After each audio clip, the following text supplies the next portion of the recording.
Welcome back! I am so excited for the new season of GhoulRWM.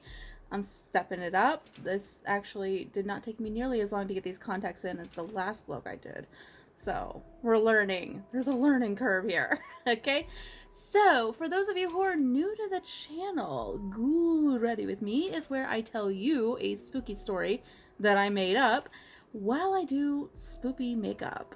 Yeah, it's a lot of fun. So I hope you guys enjoy. I hope you got snacks ready. Pause if you don't.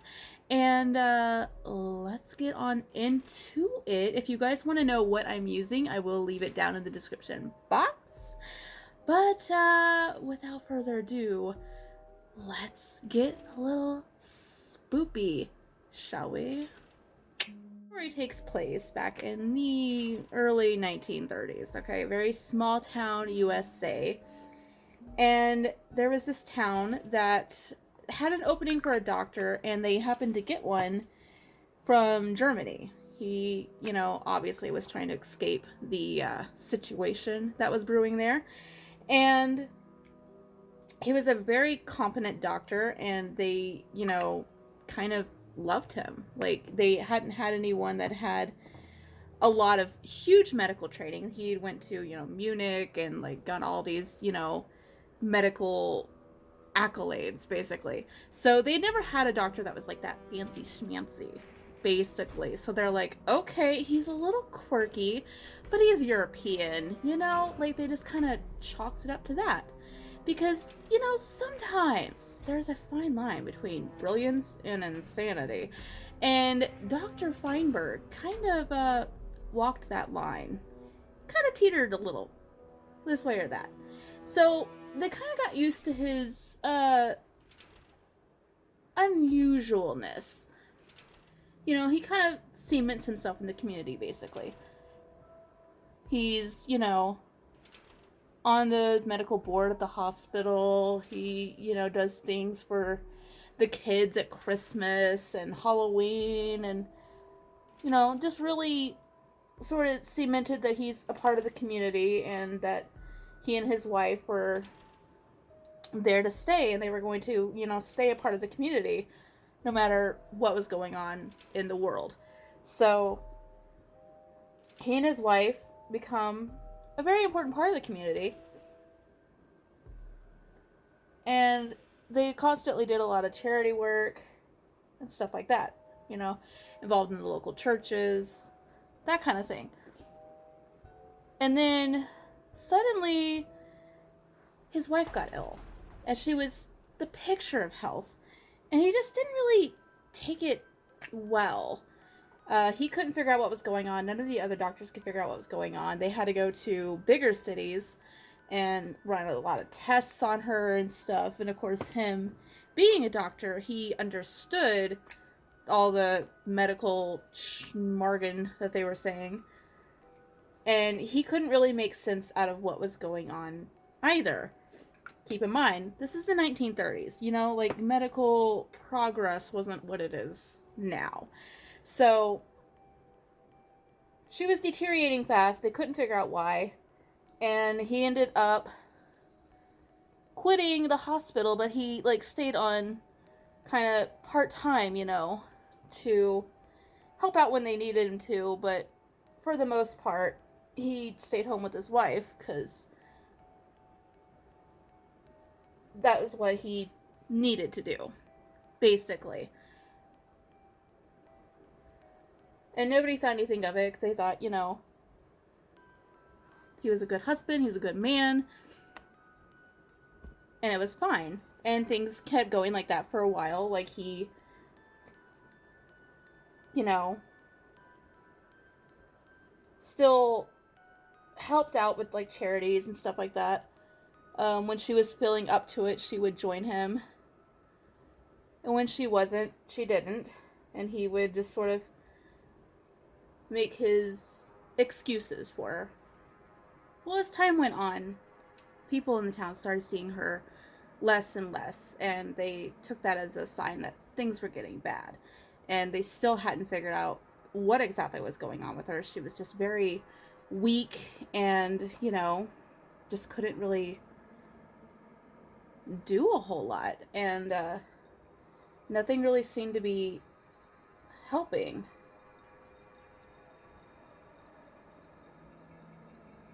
And since they were seeing less of her, they started seeing less of him, and everyone just figured he was staying home with her. But then when they did see him, he was acting very peculiar.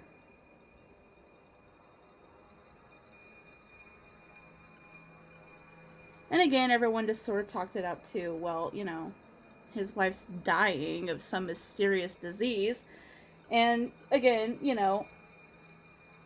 he's always a little quirky. So maybe it's nothing, But he still did his charity work, like, as much as he could. And he started kind of taking hitchhikers and, homeless people, drifters under his wing. He'd take them home, give them a good meal, stuff like that. And so people thought, he may not physically be able to do the things that he used to do for the community, but he still wants to do something, and this is something that he can do. But they did think it was a little odd, like, his wife's home, dying, basically, like she's on hospice, and he's bringing all these strangers into their home. Like, they thought that was a little odd, but, maybe that was something that she wanted him to do, like, open their home up to strangers kind of thing, because that was just the kind of woman that she was. And so the community was like, well, maybe that's what's going on. And then people started noticing they didn't see a whole lot of homeless people anymore. They didn't see drifters. They didn't see anyone, hitchhiking a whole lot. And they thought that was odd, but, times were changing. So they thought, well, maybe, like they built some highways around the area, so they weren't getting quite as much car traffic anyway. So maybe it had to do with that. Like, no one really thought anything of it, At least not enough to investigate further, shall we say. So then, on a fateful slow news day, they decided to do like a public relations piece on the doctor. Like, he'd done a lot for their community, and they wanted to kind of give him a little shout out for it, So they assigned a reporter, and they sent him out to his house. And some of the ladies from the church kind of warned him, like, they would try and send him, care baskets and stuff like that, check on his wife. And the doctor was getting, increasingly kind of gruff in his old age. So they kind of warned him, like, the doctor's always been a little kooky, but he's getting a little more. So the older that he gets, and just, don't think anything of it. Just remember, his wife's dying, and he's always been a little off. So the reporter goes out there, and he noticed right away that, like, the yard really wasn't kept up like it should be. In all the years that he'd ever known the doctor had always kept his yard very short. No weeds, nothing like that. And the grass was almost up to his knees. So then he thought, well, maybe, the doctor just physically isn't able to do this like he used to anymore. And kind of made a note that maybe he needed to mention that to church or youth group, something. Someone needs to come help him with some of this, like, yard work, because he just couldn't believe that it was that bad. So he gets to the door, and he knocks on it, and the doctor answers, but he seems very agitated. Like, why are you here? And, the reporter's very confused. He's like, well, sir, I thought they told you. I'm doing a piece on you, important part of the community, and they just want to know more about you. Like, where did you meet your wife? And the doctor's like, oh, yeah, okay, I remember that. So he brings him inside, and the reporter noticed a smell, but there was plates sitting around, like unwashed plates. And again, he couldn't believe that the doctor would let his household get like that, because he was always such a clean man. But he told himself maybe, being the sole caregiver for his wife was just really getting to him, and he just couldn't keep up with everything. And, thought he might need to mention again to, like, the church or whoever that he obviously needed help around the house. So the doctor invites him into the living room, and they sit down, and he begins interviewing him, and the whole time the doctor just seemed really agitated, and he couldn't figure out why he was so mad, because, he had been told that he was coming that day and when to expect him and all of that. But after a while of talking, he finally kind of got him to start opening up a little bit. So he gets the doctor talking about, the old country and, coming over here with his wife and all of that. And what, the medical practice was like in Germany and all of this. Things that really, interested him. And he started getting passionate about it, and like interested, and started referencing old, journals and stuff like that. And like some of it sounded really interesting, so the reporter asked if he could, see some of these. And so the doctor was like, yeah, and like he, was like, I have to remember where I put it. Hold on, I know I have it somewhere. And so he's like, okay, I'm gonna go check and see if I have that in my study. You stay right here. Don't leave. Okay, just right here. And, he thought it was odd. Like, why was he so specifically about, like, why do I stay here? Like, where am I gonna go? Right? Like, it just seemed very odd. But he was like, okay, I'll be right here. Well, the doctor seemed to be taking a while. And so he kind of, started looking around. And then he heard a thud from upstairs. And then he looked towards the study to see if, the doctor was coming, and he wasn't coming. So he thought,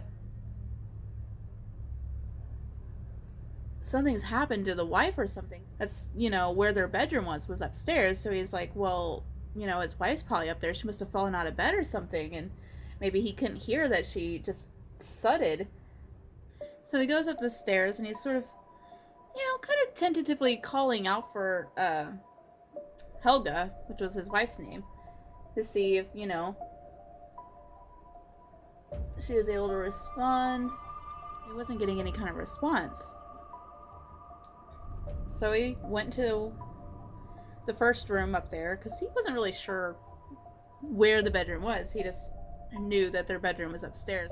And the first room was just another study, basically, but a little tidier. So he hears the sound from the next room over, and he thinks, okay, that's got to be, where she is. So he goes into the room, expecting to see the doctor's wife, laying in the floor or something. But that's not what he sees. What he sees is a corpse cut open on a bed that had obviously been dead for years. And then he hears the muffled sound again. He looks over. There's another bed, more like a cot, really. And there's a man strapped to the cot with his mouth taped shut. And the man also had his stomach cut open. And there's all sorts of medical supplies and stuff on a table nearby.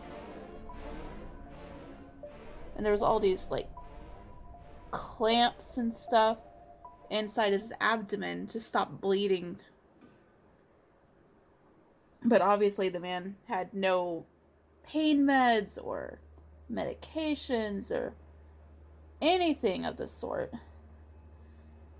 Well, obviously, the reporter's horrified. Like, what do you do when you walk into a scene like this? He whirls around because he's got to go get help. And of course the doctor's standing right behind him. And the doctor says, "What are you doing up here? I told you not to come up here. I told you to stay down there. You weren't supposed to see this. You have to leave my wife alone. She's very ill." Well, the reporter doesn't really know what to say, right? Like, what do you say? He's like, "Well, yes, sir.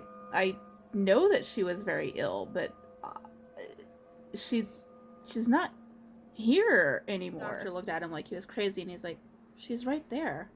Can't you see her?"